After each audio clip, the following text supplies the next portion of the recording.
Hello everyone, welcome to my channel biology with Deepti Jain. तो आज हम स्टार्ट करेंगे life processes for 10th class. तो लाइफ प्रोसेसेस को स्टार्ट करने से पहले हम एक जनरल चीज जानते हैं कि कोई भी बॉडी को हम लिविंग या नॉन लिविंग किस बेसिस पे कह सकते हैं। तो कोई भी बॉडी जो लिविंग होती है उनके अंदर कुछ करेक्टर्स प्रेजेंट होते हैं जिनके बेसिस पे हम उनको क्या बोलते हैं, लिविंग। सबसे मेन करेक्टर उनका हम किस बेसिस पे लेते हैं, मूवमेंट के बेसिस पे।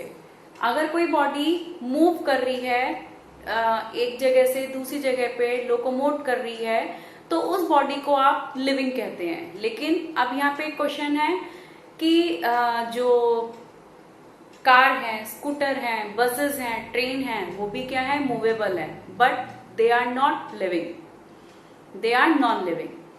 क्यों नॉन लिविंग है?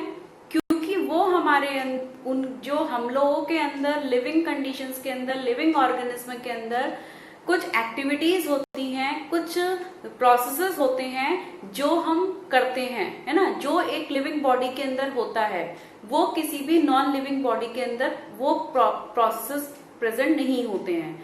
तो जो हम जितने भी हमने अभी कम्युनिकेशन के उसके नाम बोले हैं एजेंसीज के, जैसे कि स्कूटर, कार, बस, ट्रेन, जो भी है, तो उसके अंदर कोई भी ऐसे प्रोसेसेस या मेटाबॉलिक एक्टिविटीज नहीं होती हैं। तो इस वजह से वो क्या है, नॉन लिविंग। ठीक है, तो कुछ लिविंग ऑर्गेनिज्म के कैरेक्टर्स होते हैं जिनके बेसिस पे हम उनको क्या बोलते हैं, लिविंग।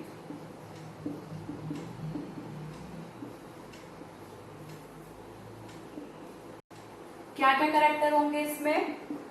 फर्स्ट कैरेक्टर आप क्या लिख सकते हो, respire.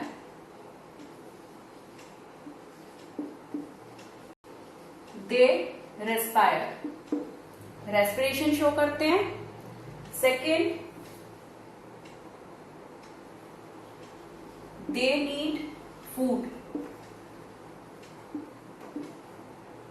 They respond,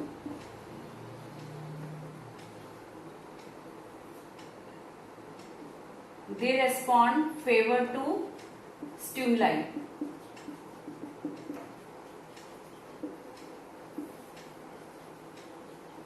They excrete, they reproduce,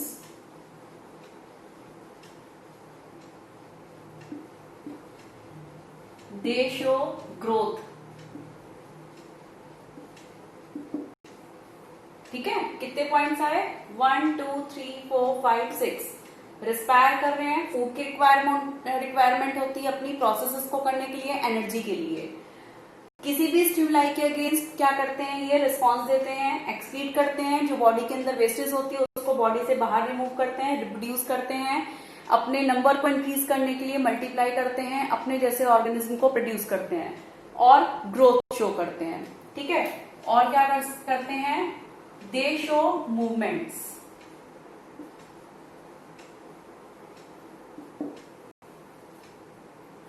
और क्या कर सकते हैं ये, इनके अंदर ट्रांसपोर्टेशन होता है।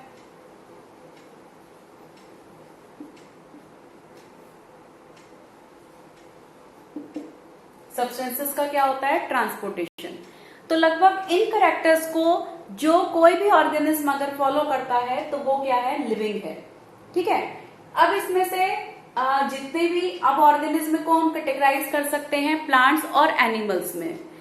तो प्लांट्स और एनिमल्स या यूनिसेलुलर और मल्टीसेलुलर। ठीक है, पहले हम प्लांट्स और एनिमल्स को लेके हम एक बात बताती हूँ। जो प्लांट्स हैं वो मूवमेंट शो करते हैं लेकिन लोकोमोशन शो नहीं करते। जो एनिमल्स हैं वो मूवमेंट भी शो करता है और लोकोमोट भी करता है। एनिमल्स में जितने भी एनिमल्स हैं, हम भी एक एनिमल्स में या एनिमल में हैं, तो हम भी क्या करते हैं, लोकोमोट करते हैं। लोकोमोशन क्या हुआ, movement from one place to another place, that is the locomotion. Movement क्या हो रही है, दैट इज द मूवमेंट। जो हमने बॉडी पार्ट्स को मूव कर रहे हैं, हिला रहे हैं, दैट इज द मूवमेंट। इसी तरह से जो प्लांट्स होते हैं उनकी पोजीशन फिक्स्ड होती है, वो एक जगह से दूसरी जगह पे क्या नहीं करता, मूव नहीं करता है, वो लोकोमोट नहीं करता, लेकिन मूवमेंट शो करता है। जैसे कोई भी रूट होती है प्लांट की, वो कहाँ ग्रोथ करती है? डाउनवर्ड कंडीशन में, यानी कि फेवर टू ग्रेविटी, ग्रेविटी के फेवर में ग्रोथ करती है। क्यों करती है? क्योंकि वो ग्रेविटी उसका एक एक्सटर्नल स्टिमुलाई है जिसके फेवर में वो ग्रोथ शो कर रहा है, मूवमेंट शो कर रहा है, वो मूवमेंट है उसकी। ठीक है, वो अपनी जगह से उठकर दूसरी जगह नहीं जा रही है, सिर्फ अपनी जगह पे रह के अपनी ग्रोथ कर रही है, और ग्रोथ करते हुए वो ग्रोथ अपवर्ड नहीं जा रही, सिर्फ डाउनवर्ड जा रही है, क्योंकि उसकी जो मूवमेंट की डायरेक्शन है वो डाउनवर्ड है, ग्रेविटी के फेवर में है। That is a movement. अगर हम अपने बॉडी पार्ट को हिला रहे हैं, जिस हैंड्स को हम हिला रहे हैं, वर्क कर रहे हैं, that is a movement. Locomotion में मैं यहां से चल के वहां दूसरी जगह चली जाऊं, वो लोकोमोशन है। तो लोकोमोशन और मूवमेंट दोनों में फर्क हो गया। उसी बेसिस पे प्लांट्स और एनिमल्स को हमने कैटेगराइज करा कि जो ऑर्गेनिज्म अपनी जगह से मूव नहीं हो सकते हैं, दैट इज प्लांट्स। ठीक है, लेकिन जो ऑर्गेनिज्म अपनी जगह से एक जगह से दूसरी जगह पे मूव हो सकता है, that is animals. Those are animals. तो उनमें क्यों फर्क आया? जो मूवमेंट है, प्लांट जो है वो स्लोली मूवमेंट शो करते हैं, लेकिन एनिमल्स जो हैं वो फास्टली मूवमेंट शो करते हैं। प्लांट्स के अंदर अलग प्रोसेसिंग है थोड़ी, करते वो भी रेस्पिरेशन भी करते हैं, फूड भी फॉर्म करते हैं, स्टिमुलाई के फेवर में भी रिस्पॉन्ड देते हैं, एक्सक्रीट भी करता है, रिप्रोड्यूस भी करता है, ग्रोथ भी, मूवमेंट भी, ट्रांसपोर्ट, सब चीजें उसके अंदर होती हैं। फर्क उनकी कॉम्प्लेक्सिटी का आ जाता है कि एनिमल की बॉडी में लोकोमोशन की वजह से उनको एनर्जी की रिक्वायरमेंट ज्यादा होती है, जिसकी वजह से उनकी बॉडी थोड़ी कॉम्प्लेक्स हो जाती है, और प्लांट्स के अंदर लोकोमोशन शो नहीं होता है, जिसकी वजह से उनको एनर्जी की रिक्वायरमेंट कंपैरिजन टू एनिमल्स कम रहती है। उसी बेसिस पे हम एक बात करते हैं यूनिसेलुलर और मल्टीसेलुलर।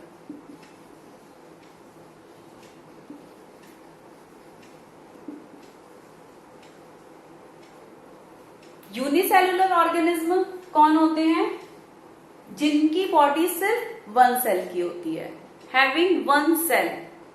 ओके, कोई भी ऑर्गेनिज्म जिसमें उसकी सिर्फ एक ही सेल होगी वो कहलाते हैं unicellular, like amoeba, paramecium, leishmania, euglena, yeast. ठीक है, ये सब हमारे क्या हैं? यूनिसेलुलर ऑर्गेनिज्म है। और multicellular, more than one cell. जिनकी बॉडी में more than one cells present होंगी वो मल्टीसेलुलर हैं। जितने भी एनिमल्स, जितने भी यूकैरियोटिक ऑर्गेनिज्म होते हैं वो सारे मल्टीसेलुलर होते हैं। तो मल्टीसेलुलर ऑर्गेनिज्म के अंदर कॉम्प्लेक्सिटी क्या हो गई? ज्यादा हो गई। क्यों हो गई?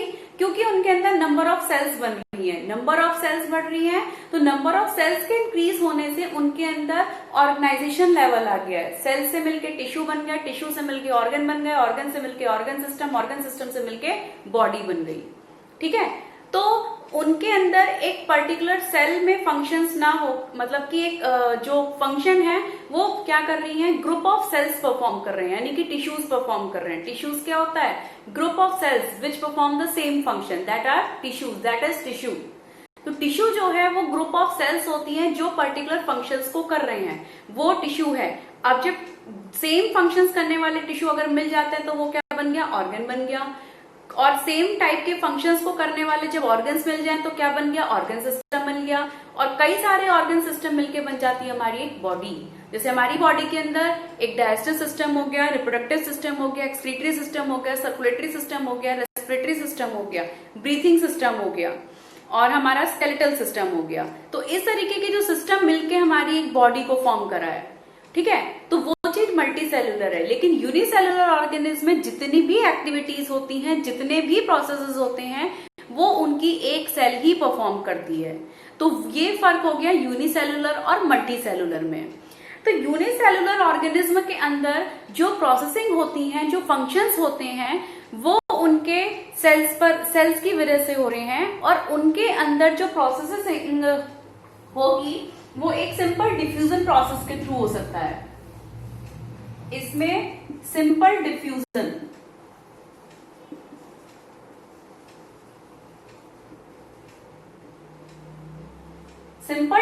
प्रोसेस के थ्रू इनके अंदर प्रोसेसिंग हो सकती है। किसी भी चीज का ट्रांसपोर्टेशन होना, एक्सक्रीट करना, किसी चीज को एब्जॉर्ब करना, वो सारी चीजें सिंपल डिफ्यूजन प्रोसेस के थ्रू होती हैं। सिंपल डिफ्यूजन मतलब movement of any molecule from higher concentration to lower concentration. अगर किसी ऑर्गेनिज्म को एयर लेनी है, ऑक्सीजन लेनी है, ब्रीथ करना है, तो वो क्या करेगा, कहाँ कंसेंट्रेशन ज्यादा होगी ऑक्सीजन की, एयर में, तो एयर से वो क्या कर रहा है, ऑक्सीजन को ले रहा है, तो वो क्या है, डिफ्यूजन प्रोसेस हुआ। किसमें, यूनिसेलुलर ऑर्गेनिज्म में। तो उनकी बॉडी के अंदर सिंपल डिफ्यूजन क्यों हो सकता है, क्योंकि उनकी बॉडी की जो एक सिंगल सेल है वो एनवायरमेंट के डायरेक्टली कांटेक्ट में आती है। ठीक है, ये क्वेश्चन है एनसीईआरटी में, जो इन टेक्स्ट क्वेश्चंस होते हैं ब्लू बॉक्स के अंदर, उसमें फर्स्ट क्वेश्चन है इस पे कि जो यूनिसेलुलर ऑर्गेनिज्म है उनके अंदर जो एब्जॉर्प्शन या प्रोसेसिंग होती है वो डिफ्यूजन प्रोसेस के थ्रू हो सकती है, लेकिन मल्टी सेलुलर में नहीं हो सकती है चीज। क्यों नहीं हो सकती, वो अब मैं रीजन देती हूँ आपको। सिंपल डिफ्यूजन जो है वो एक सिंपल प्रोसेसिंग है, मूवमेंट है मॉलिक्यूल्स की, आयंस की, सोल्यूट की, from higher concentration to lower concentration. जो यूनिसेलुलर होते हैं ऑर्गेनिज्म, उनकी सेल जो होती है वो क्या होती है, डायरेक्ट कांटेक्ट में आती है, किसके, direct contact with environment.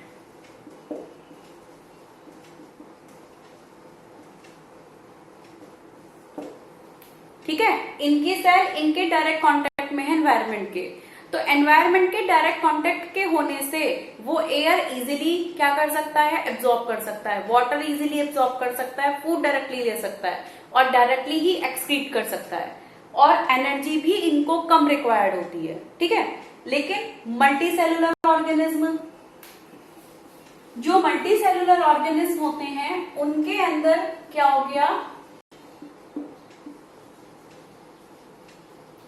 Multi cellular के अंदर जो उनकी सेल्स हैं वो डायरेक्ट कांटेक्ट में आई, डायरेक्ट कांटेक्ट में नहीं आती, no direct contact with environment.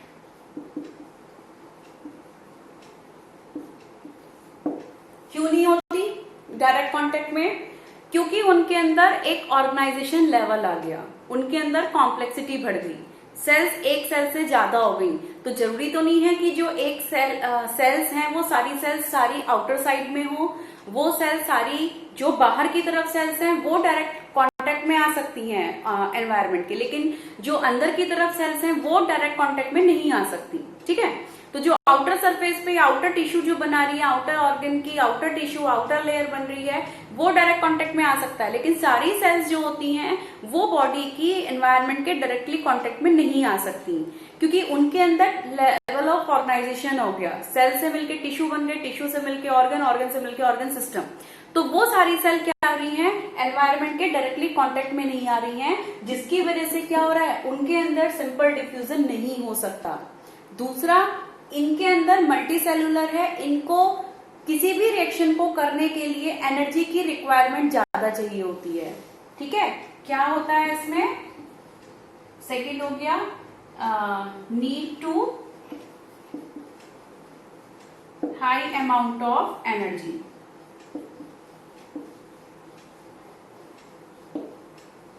ठीक है, तो अभी हम लाइफ प्रोसेस को बताऊंगी मैं, लाइफ प्रोसेसेस क्या होता है। लाइफ जो रिएक्शंस की बात कर रहे हैं हम, वो लाइफ प्रोसेसेस आप बोल सकते हो, मेटाबॉलिक रिएक्शंस बोल सकते हो उनको। तो जो भी बॉडी की रिएक्शंस हैं, एब्जॉर्प्शन है, एक्सक्रीशन है, रेस्पिरेशन है, ब्रीथिंग है, सर्कुलेशन जो हो रहा है बॉडी के अंदर, वो सारा मल्टी सेलुलर में एक सिंपल डिफ्यूजन से नहीं हो सकता है, चाहे वो प्लांट हो या एनिमल हो। ठीक है, लेकिन जो यूनिसेलुलर ऑर्गेनिज्म है उनके अंदर ये सिंपल डिफ्यूजन प्रोसेस के थ्रू आराम से हो सकता है, क्योंकि उनकी सेल्स डायरेक्टली कांटेक्ट में आती है एनवायरनमेंट के, और उनको एनर्जी की कम अमाउंट रिक्वायर्ड होती है। इनके मल्टी सेलुलर के अंदर सेल्स जो होती हैं वो डायरेक्टली कांटेक्ट में नहीं होती है एनवायरनमेंट के। दूसरा, इनको हाई अमाउंट में एनर्जी की रिक्वायरमेंट होती है, इस वजह से ये क्या करते हैं, सिंपल डिफ्यूजन प्रोसेस से इनके अंदर काम नहीं चल सकता। ठीक है, हाँ, तो नेक्स्ट टॉपिक लेते हैं हम, लाइफ प्रोसेसेस। तो what is the life process? The basic functions perform by living organism to maintain their life on its earth are called the life processes. जो भी हमारी बॉडी के किसी भी लिविंग ऑर्गेनिज्म के बेसिक फंक्शंस होते हैं जो अर्थ पे उनकी लाइफ को मेंटेन करने के लिए रिक्वायर्ड होते हैं, उन रिएक्शंस को, उन फंक्शंस को हम क्या बोलते हैं? Life processes. ठीक है, तो लाइफ प्रोसेसेस में जैसे रेस्पिरेशन, न्यूट्रिशन,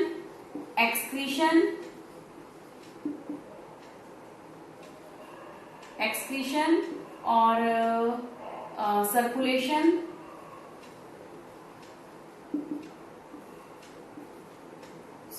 ट्रांसपोर्टेशन,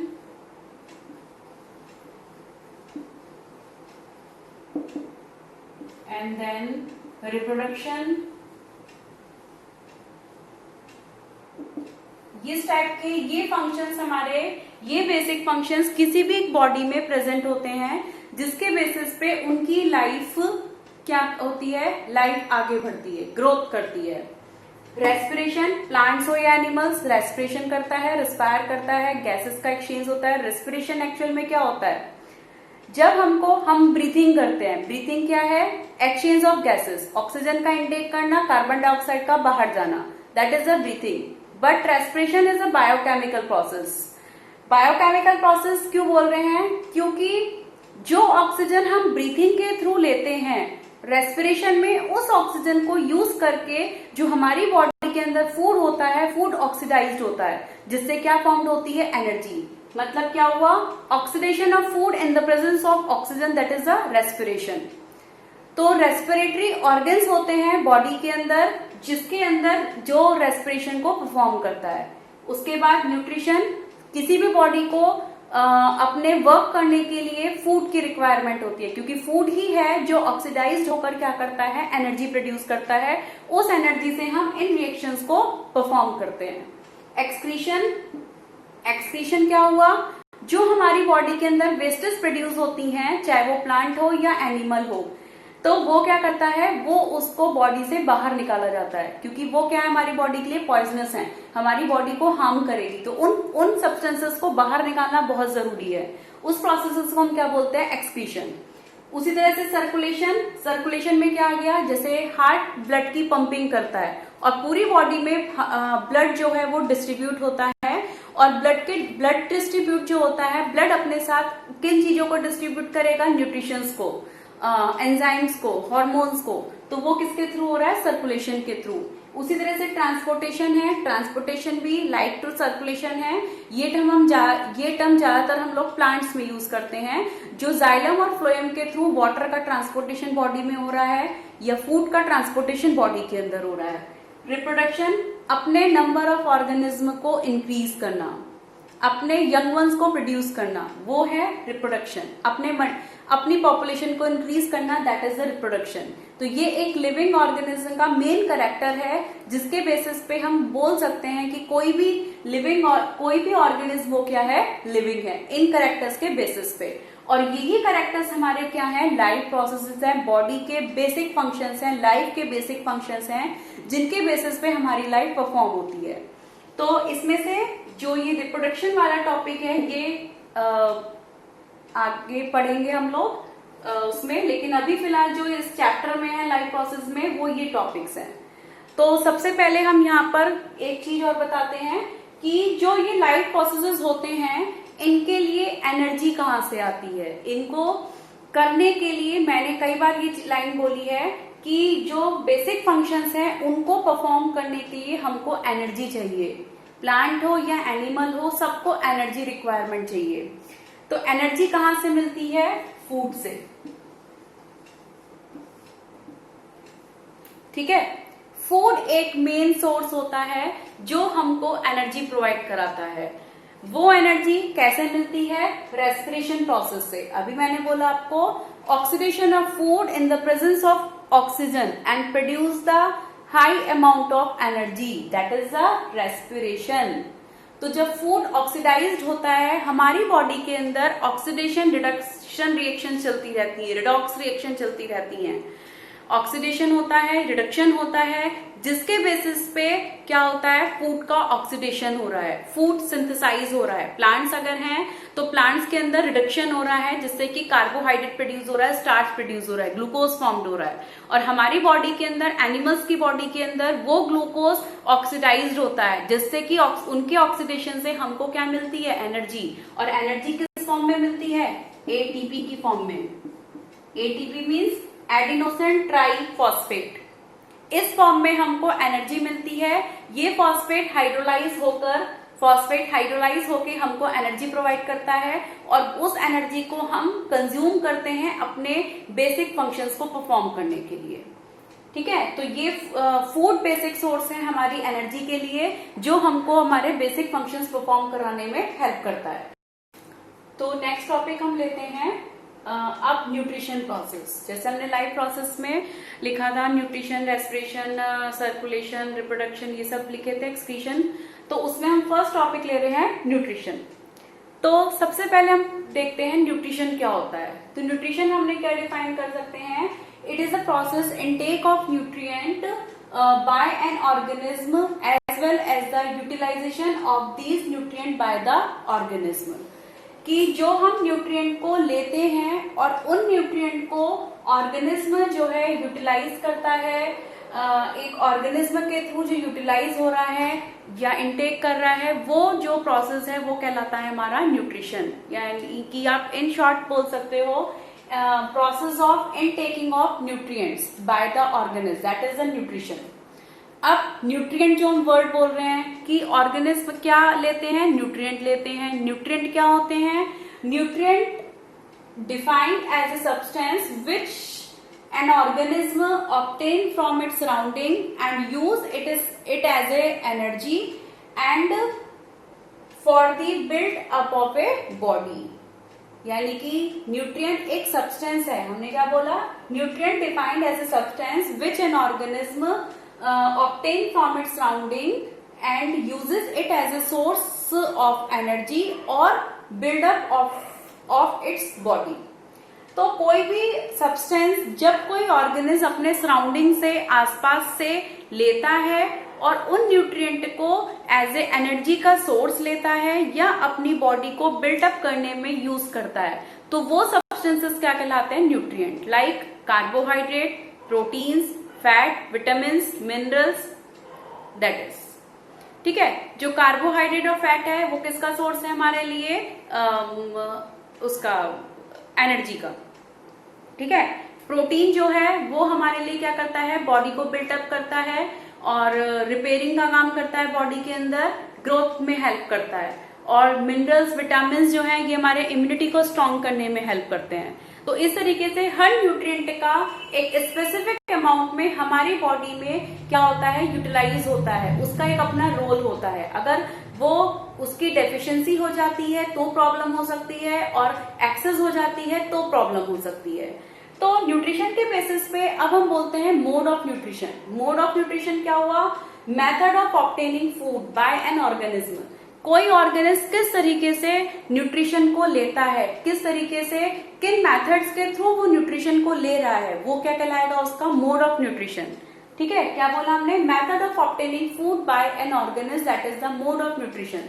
तो दो टाइप के मोड ऑफ न्यूट्रिशन होते हैं, ऑटोट्रॉफिक एंड हेटरोट्रॉफिक।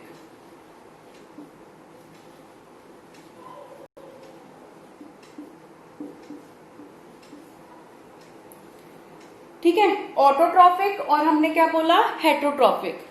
तो autotrophic, auto means self, auto means क्या हो गया, सेल्फ। ठीक है, जो ऑर्गेनिज्म, ट्रॉप्स मीन्स होता है यहाँ पे, जो ट्रॉप ले रहे हैं हम, इसका मतलब है न्यूट्रिशन। ट्रॉप्स का मीनिंग क्या आ गया यहाँ पे, न्यूट्रिशन।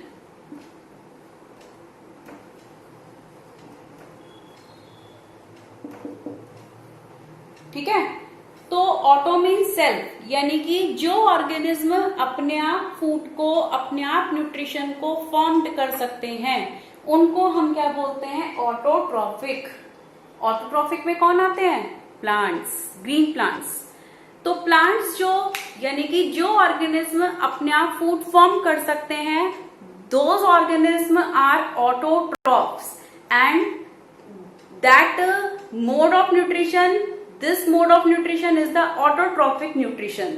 ठीक है, यानी कि जो ऑर्गेनिज्म अपने आप फूड फॉर्म्ड कर सकता है वो ऑटोट्रॉफ्स, और जिस प्रोसेस के थ्रू वो फॉर्म्ड कर रहे हैं उसको हम बोलते हैं ऑटोट्रॉफिक मोड ऑफ न्यूट्रिशन। ठीक है, तो ऑटोट्रॉफिक मोड ऑफ न्यूट्रिशन में जितने भी ऑटोट्रॉफ्स हैं वो हमारे सारे ग्रीन प्लांट्स आते हैं। कुछ बैक्टीरियाज भी होते हैं जो केमिकल्स के थ्रू फूड को फॉर्म कर सकते हैं। ठीक है, तो ग्रीन प्लांट जो होते हैं वो फूड को किस तरीके से फॉर्म करते हैं, कौन सी रिएक्शंस के थ्रू करते हैं, फोटोसिंथेसिस, जो हम आगे टॉपिक में देखेंगे, पढ़ेंगे अभी फोटोसिंथेसिस को पूरा डिटेल में। तो फोटोसिंथेसिस के थ्रू उनके अंदर एक ग्रीन पिगमेंट होता है लीव्स के अंदर। लीव्स को क्या बोला जाता है, किचन ऑफ द प्लांट। तो लीव्स के अंदर एक ग्रीन पिगमेंट होता है क्लोरोफिल। उस क्लोरोफिल की हेल्प से फोटोसिंथेसिस होती है, और मेन जो फूड का सोर्स है वो क्या है, carbon, that is the glucose. Simple form of food that is the glucose. उसका जो कॉम्प्लेक्स फॉर्म होता है वो शुगर आ जाती है, स्टार्च आ जाता है, कार्बोहाइड्रेट आ जाता है। तो प्लांट जो है वो फूड को जो फॉर्म करता है वो ग्लूकोज फॉर्म में करता है, और ग्लूकोज उसकी बॉडी में कंज्यूम होती है, और जो एक्स्ट्रा ग्लूकोज होता है वो स्टार्च फॉर्म में उसके अंदर स्टोर हो जाता है, जिस स्टार्च को डिफरेंट ऑर्गेनिज्म, डिफरेंट एनिमल्स उससे लेते हैं। अगर हम लोग उसके वेजिटेबल्स खा रहे हैं, फ्रूट्स खा रहे हैं, तो हम उससे क्या ले रहे हैं, स्टार्च ले रहे हैं। ग्रेन्स खाते हैं तो हम उससे क्या ले रहे हैं, स्टार्च ले रहे हैं। ठीक है, तो फोटोसिंथेसिस के थ्रू कोई भी प्लांट फूड को प्रिपेयर करता है ग्लूकोज फॉर्म में, और ग्लूकोज जो एक्स्ट्रा ग्लूकोज होता है प्लांट्स में वो स्टार्च फॉर्म में स्टोर हो जाता है। तो बॉडी के अंदर जो मेन फूड का सोर्स है वो क्या हो गया, कार्बन। ठीक है, उसी तरीके से हेट्रोट्रॉफिक, हेट्रो मीन्स आप ले सकते हो यहाँ पे डिफरेंट, ट्रॉफ्स मीनिंग क्या हो गया, न्यूट्रिशन, और हेट्रो मीन्स हम क्या ले लेंगे यहाँ पर, अदर्स। ठीक है, तो हेट्रो मीन्स क्या लेंगे आप, अदर्स।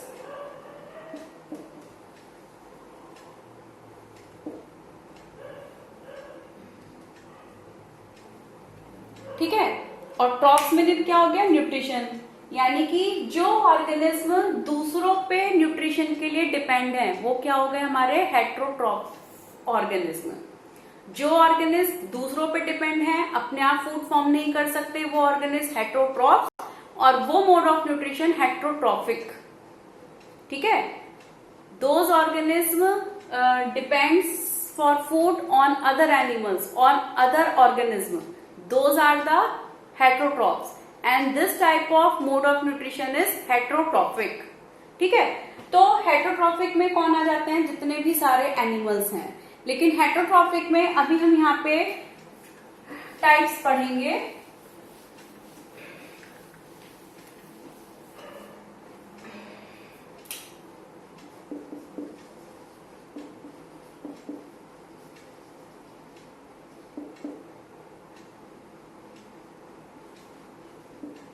हेट्रोट्रॉफिक में 3 टाइप्स आते हैं। फर्स्ट है सेप्रोट्रॉफिक,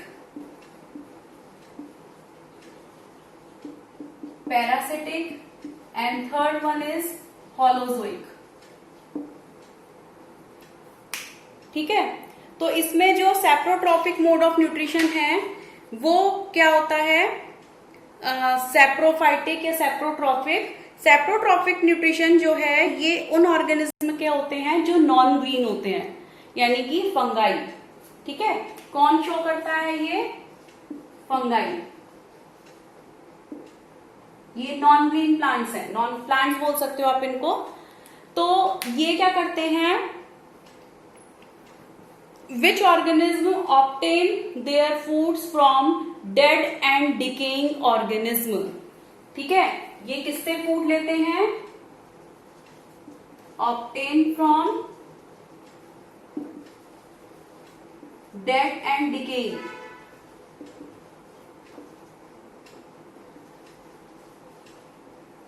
ऑर्गेनिज्म, वो क्या जाते हैं, फंगाई। इनकी सेल वॉल काइटिन की बनी होती है और काइटिन की सेल वॉल से इनके अंदर कोई क्लोरोप्लास्ट नहीं होता है, फोटोसिंथेसिस करने की कोई रिएक्शन नहीं होती है। तो ये अपना फूड जो है डेड और डिकेइंग ऑर्गेनिज्म से, ऑर्गेनिक मैटर से फूड लेते हैं और उससे अपना एनर्जी लेते हैं, फूड लेते हैं। तो उन ऑर्गेनिज्म को हम क्या बोलते हैं? सेप्रोफाइट, सेप्रोट्रॉप्स, और जो ये मोड ऑफ न्यूट्रिशन है वो क्या कहलाता है? Saprotrophic.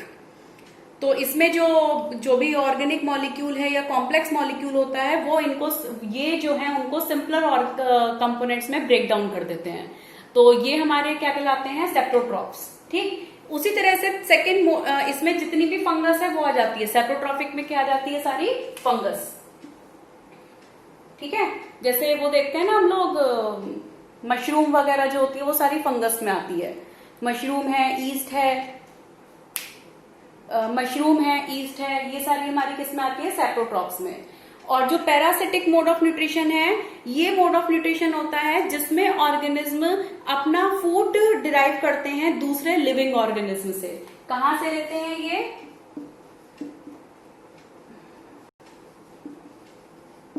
Obtain from other living organism.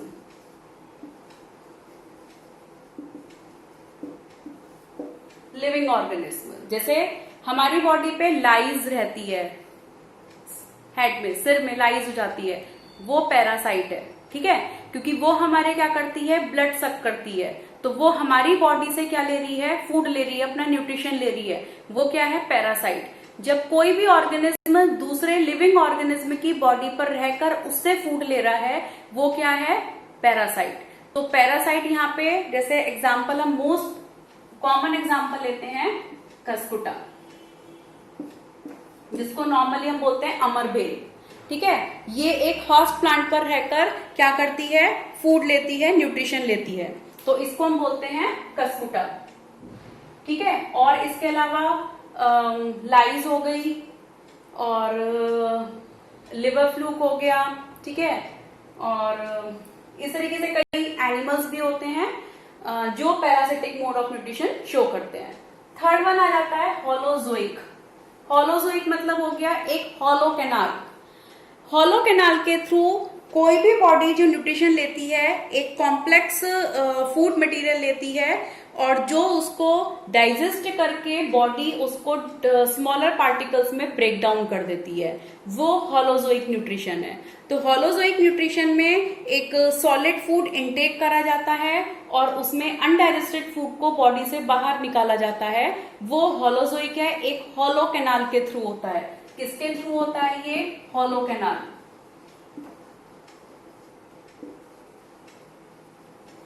Through hollow canal, that is the alimentary canal.